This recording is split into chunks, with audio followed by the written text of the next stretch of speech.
El juez Brian Cogan ha negado al Chapo Guzmán visitas y comunicaciones con su esposa, Emma Coronel, y con sus dos hijas menores de edad, sus chiquitas, sus gemelas, y también le ha negado comunicaciones con otros familiares.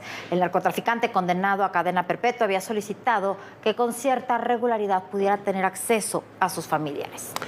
Lo cierto es que las condiciones en las que está detenido Guzmán Loera en la prisión de Florence, en Colorado, son realmente extremas.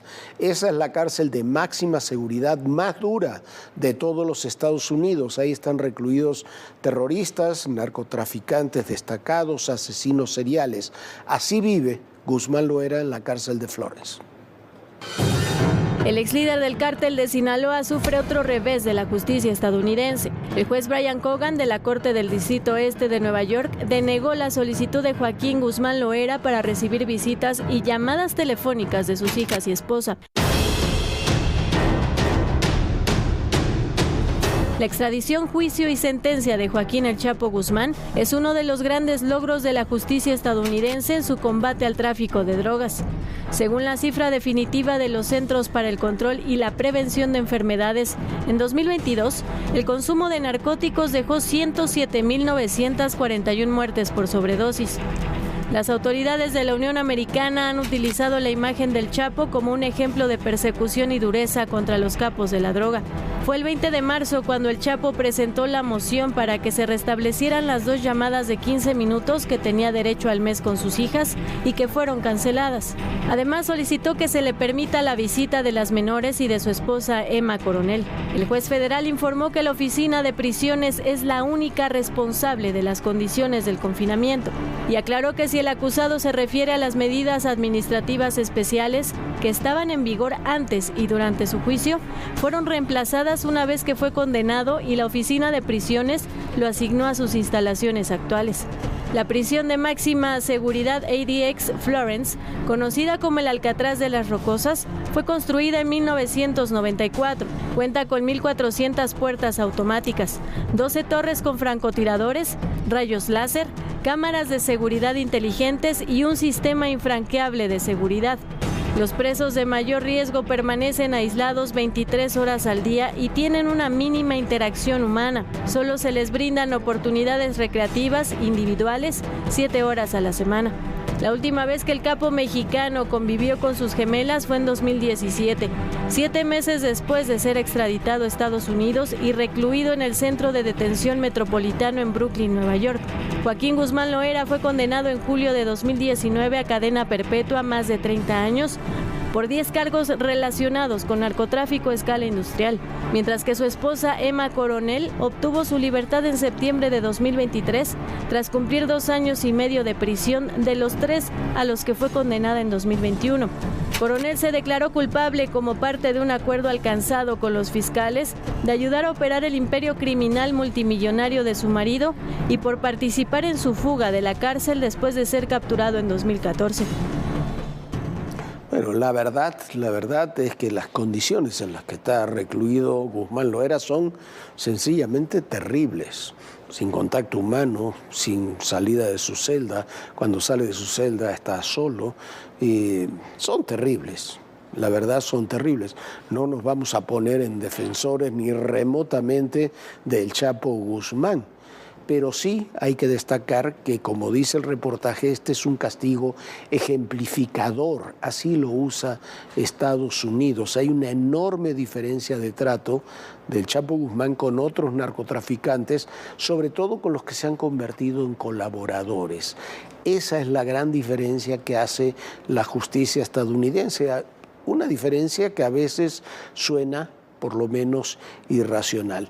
Mire usted, por ejemplo, el hermano y el hijo del Mayo Zambada. Están Jesús Zambada García, el rey Zambada, Vicente Zambada Niebla, el Vicentillo, se han convertido en testigos colaboradores. Estuvieron incluso en el juicio del Chapo, a pesar de que el Mayo y el Chapo se supone que eran compadres. Ahí hicieron declaraciones, testificaron en contra del Chapo, testificaron en contra de García Luna, han testificado en contra de otros narcotraficantes, y lo que se sabe de ellos es que están, si no están detenidos, si no están en libertad, están detenidos en situaciones mucho, pero mucho más fáciles que las del Chapo Guzmán. Lo mismo sucede con el ingeniero, que fue el hombre que permitió la fuga del Chapo Guzmán en Puente Grande allá en el 2001, Dámaso López y el licenciado, ¿no? El ingeniero, el licenciado Dámaso López y su hijo, el Minilic, están los dos en la misma situación. En la misma situación está también el Menchito, el hijo de Nemesio Ceguera, el Mencho. El Menchito terminó siendo trasladado a los Estados Unidos, ahí se declaró culpable y se supone que se ha convertido también en testigo colaborador. Podría quedar en libertad muy próximamente. Otros dos personajes, uno de ellos sabemos que está en libertad, el grande Sergio Villarreal y la Barbie Edgar Valdés. Si no están en libertad, estarían a punto de estarlo. Edgar Beitia, el ex fiscal de Nayarit, aquí lo hemos platicado mucho, que fue un fiscal que trabajó abiertamente con el narcotráfico, tuvo una condena de 20 años, se la han reducido a 10, estará próximamente también a punto de quedar en libertad. Eso es lo que desconcierta a veces de la justicia en Estados Unidos, la diferencia entre las penas, algunas terribles, otras muy indulgentes. Así están las cosas. Por lo pronto, el Chapo Guzmán seguirá absolutamente aislado en la cárcel de Florence, donde tiene nada más y nada menos que cadena perpetua. Bueno, y vamos a otro tema. Ayer en Coyuca de Benítez, en Guerrero, fueron tomadas por hombres armados varias escuelas que fueron saqueadas. Los maestros y los alumnos despojados de sus pertenencias. No es algo nuevo, las escuelas también están bajo fuego de los criminales en distintos puntos del país. Incluso a veces son tomadas por los criminales para utilizarlas como base de operaciones. Pese al despliegue de fuerzas federales en Coyuca de Benítez para contener al crimen organizado, se siguen reportando hechos delictivos en varias localidades. Este martes, un grupo de al menos 20 hombres armados irrumpió en al menos 3 escuelas de la comunidad de Las Lomitas para despojar a los maestros de sus carteras, teléfonos celulares y hasta sus vehículos. En su ida, el comando detuvo los vehículos que circulaban por la zona para despojar a los conductores y acompañantes de sus pertenencias. Lo mismo ocurrió en las escuelas de las localidades vecinas de Los Nopales, El Terreno y Guamuchil, donde hombres armados también agreden a los maestros. De acuerdo con la Secretaría de Educación en Guerrero, la mañana del 15 de abril, un grupo de maestros se dirigía por carretera a esas comunidades para impartir clases, pero fueron interceptados por hombres armados. En Chichihualco, cabecera municipal de Leonardo Bravo, estudiantes de 25 escuelas de nivel básico y medio superior toman clases de manera virtual ante la violencia que se registra desde agosto de 2023 por la pugna entre 2 grupos del crimen organizado. En Amojileca, comunidad de Chilpancingo, las escuelas también permanecen cerradas desde el 11 de abril, cuando hombres armados incendiaron 2 camionetas del transporte público en un ataque a su base ubicada cerca del centro de la capital. La Sierra de Guerrero es un territorio que se disputan varios grupos y células de la delincuencia organizada, entre ellos los Tlacos y la familia michoacana. Las agresiones y toma de escuelas por parte de los cárteles no es un hecho nuevo.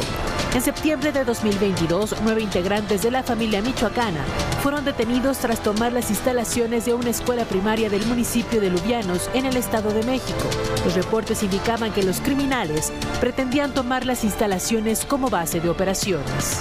Incluso un informe de 2022 realizado por el Centro Regional de Naciones Unidas para la Paz, el Desarme y el Desarrollo en América Latina y el Caribe alertó que en México, niños y adolescentes eran reclutados en escuelas por integrantes de pandillas y grupos del crimen organizado.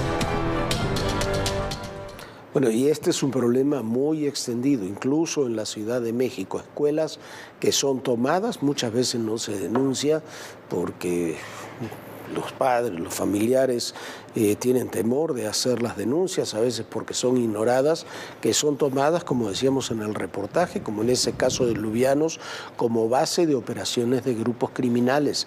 Eso ocurre incluso en la Ciudad de México. Hay que poner muchísima atención lo que está sucediendo en las escuelas. Hoy en la Ciudad de México, por cierto, hoy en la Ciudad de México hubo 7 asesinatos, 4 en un lugar, en Tláhuac, otros 3 en otro lugar, 7 asesinatos en la Ciudad de México en un solo día. Los 3 fueron en Azcapotzalco. Por cierto, también la Mesa de Coordinación para la Construcción de la Paz en Guerrero informó que la incidencia delictiva, dicen, se mantiene a la baja en ese estado y que Guerrero se encuentra en el 8º lugar en cuanto a homicidios dolosos en el periodo de enero-febrero del 2024. Aseguran que estados como Guanajuato, Estado de México, Baja California, Chihuahua, Jalisco y Michoacán concentran el 46.9% de los homicidios, Viviana. Bueno, Jorge, de todas maneras es muy complicado lo que está sucediendo en el tema de seguridad en el país. No debería haber un solo homicidio. Y escuche usted esta historia. Alfonso Luis García Corrales, le contábamos ayer aquí en este espacio, el secretario de organización de un partido local sinaloense bastante fuerte en Sinaloa, el PAS, uno de los más importantes partidos del estado, fue liberado ayer por sus secuestradores. Pero ayer mismo los dirigentes del partido confirmaron que no se reintegraría a sus labores partidarias por las condiciones y, bueno, quién sabe qué tanto le pasó durante este confinamiento. No es un tema menor. García Corrales había organizado una protesta contra el presidente López Obrador en Mazatlán y estaba preparando otra contra Claudia Sheinbaum el día anterior al que fue secuestrado aparentemente por policías locales. El gobernador Rubén Rocha dijo que podía ser un autosecuestro, lo que era falso. Ahora se dice que por el maltrato recibido se retira de sus actividades. Era el hombre que tenía los nombres, todos los planes de movilización de su partido de cara a las elecciones del 2 de junio. Del que somos el primer país exportador. ¿Renunció por qué? Porque no estaba de acuerdo. La magnitud que ha tenido el narcotráfico mexicano. Las confrontaciones, las reacciones.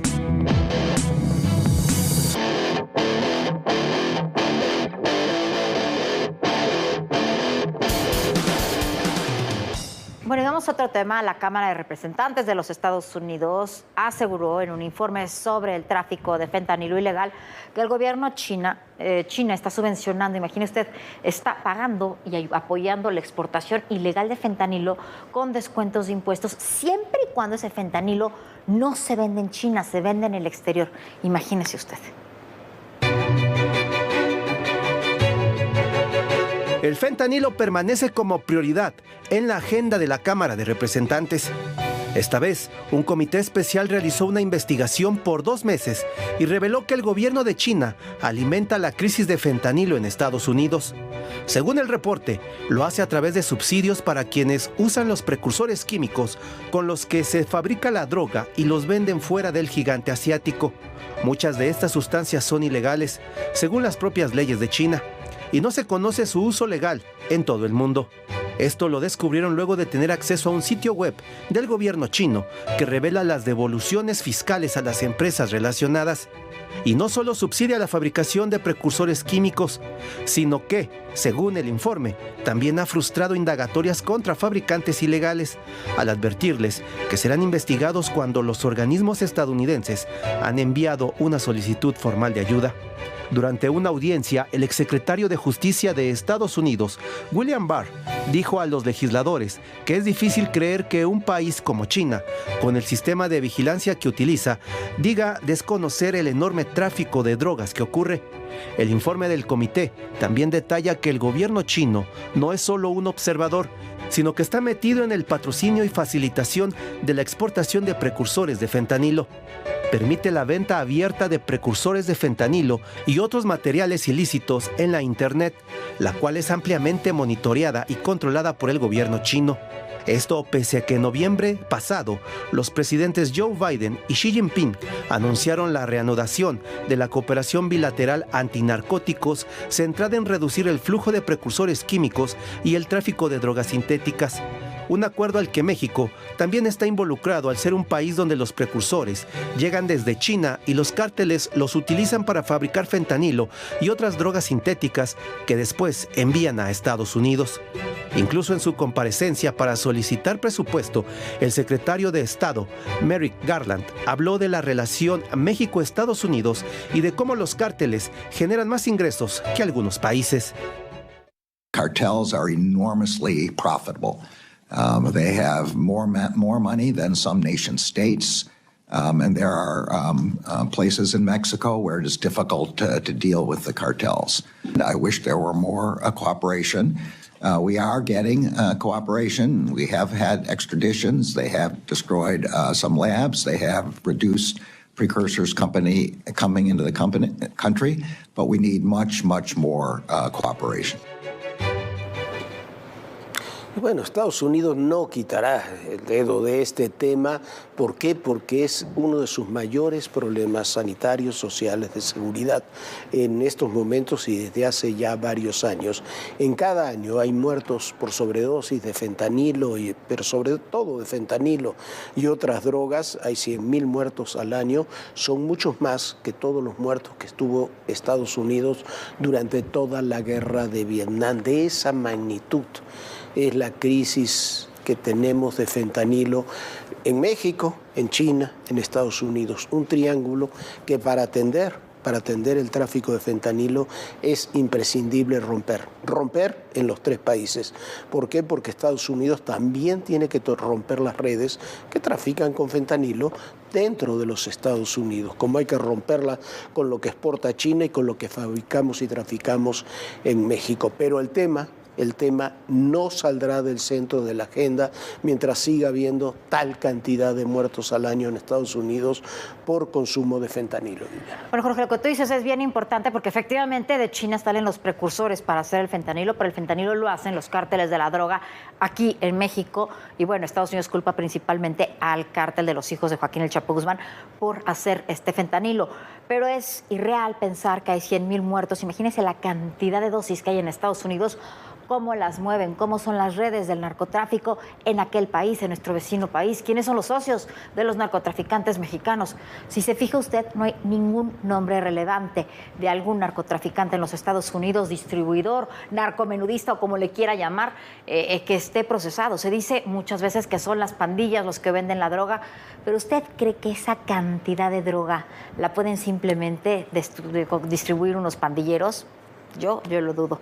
Y bueno, vamos a otro tema. En la Cámara de Diputados pospusieron para el lunes la discusión sobre el dictamen a las pensiones. Diputados del PAN notaron un cambio que no fue aprobado en la Comisión de Seguridad Social y que consiste en que la redacción dice que se podría utilizar el dinero de todas las afores y no solo de las inactivas. Morena asegura que fue un error y que por ello se regresó el dictamen, mientras que en el Senado sí está avanzando la reforma de la ley de amparo. Esta presidencia atiende la solicitud vertida por los diferentes grupos parlamentarios en cuanto a la necesidad de hacer un análisis sobre el dictamen para dar claridad y certeza al mismo. Se decreta un receso. Este miércoles en la Cámara de Diputados se analizaría y discutiría ante el Pleno la reforma de pensiones que le daría al gobierno federal el manejo de los ahorros de las afores de los trabajadores mayores de 70 años, las cuentas que están inactivas y que suman más de 40,000 millones de pesos. Pero el dictamen contenía cambios de última hora y que no fueron aprobados por la Comisión de Seguridad Social y que de forma extraña, por un error humano, como dicen los morenistas, apareció en el dictamen.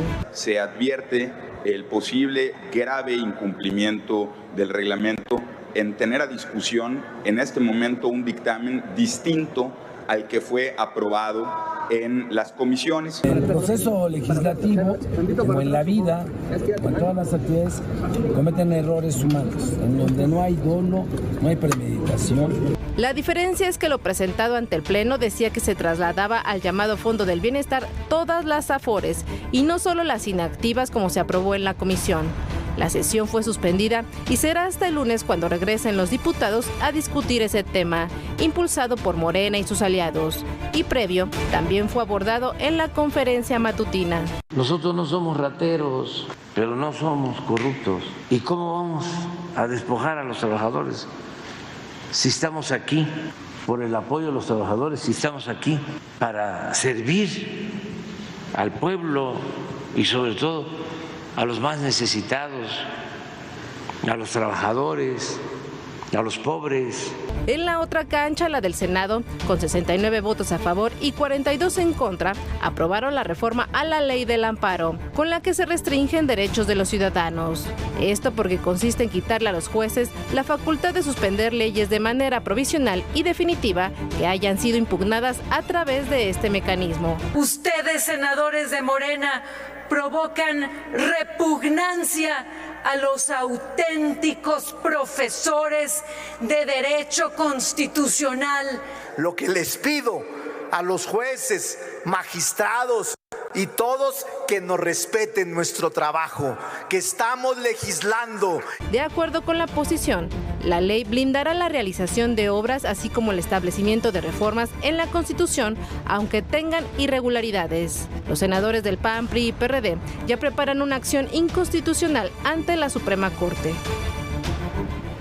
Bueno, yo no sé si son rateros o no, eso lo tendrá que decidir usted, lo tendrán que decidir las leyes. Lo que sí sé que es que cuando se cambia el texto de una iniciativa y se la amplía, como se quería hacer pasar el día de hoy, no es un error de dedo, no es un error de funcionarios, es un agandalle legislativo. Eso fue lo que se intentó el día de hoy, que no nos mientan.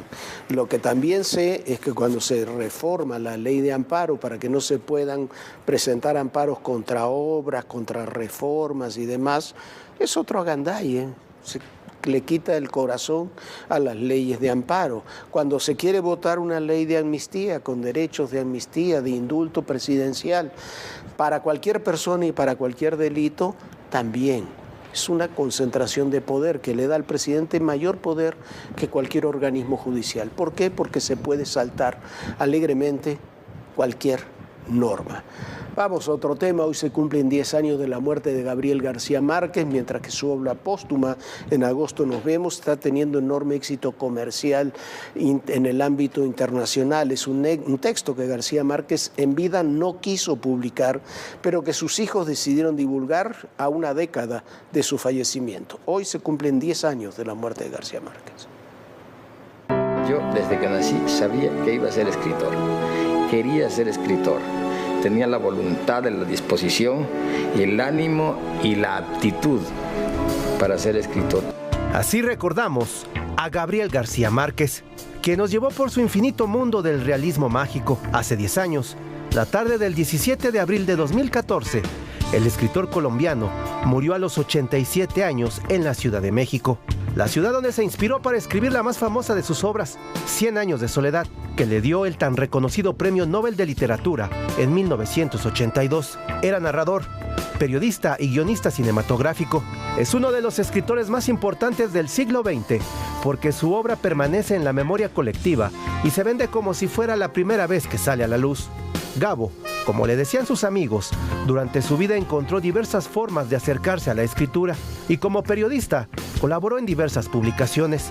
En 1964, Márquez incursionó en el cine, colaborando como guionista del filme El Gallo de Oro, del director Roberto Gabaldón, película basada en un argumento de Juan Rulfo. Las obras de Márquez despertaron el interés de miles de personas, en especial de directores cinematográficos como Akira Kurosawa, director japonés que deseaba filmar la novela El Otoño del Patriarca, Arturo Ripstein, quien adaptó El Coronel no tiene quien le escriba en 1999, o Mike Newell, quien filmó El amor en los tiempos del cólera en 2007. La imaginación prolífica de García Márquez dejó huella en cada uno de sus lectores, como fue el caso del novelista checo Milan Kundera, quien escribió en 2002 un texto en el que relató el día en que conoció a Gabo mientras visitaba Checoslovaquia y la impresión que le causó su novela 100 años de soledad, en la que escribió, y resulta que la novela de García Márquez no era más que eso, imaginación libre. Pero la obra literaria del Gabo no terminó con su partida de este mundo terrenal. A 10 años de su muerte, su familia regaló al mundo la obra póstuma En agosto nos vemos, la novela que hasta el momento ha vendido 35,000 ejemplares, alcanzando el primer lugar de ventas de libros de ficción en México. Sin embargo, esta publicación genera controversia, ya que en vida García Márquez pidió destruir la obra, pero sus hijos argumentaron que su decisión está basada en el placer del lector. Así lo indican en el prólogo del libro.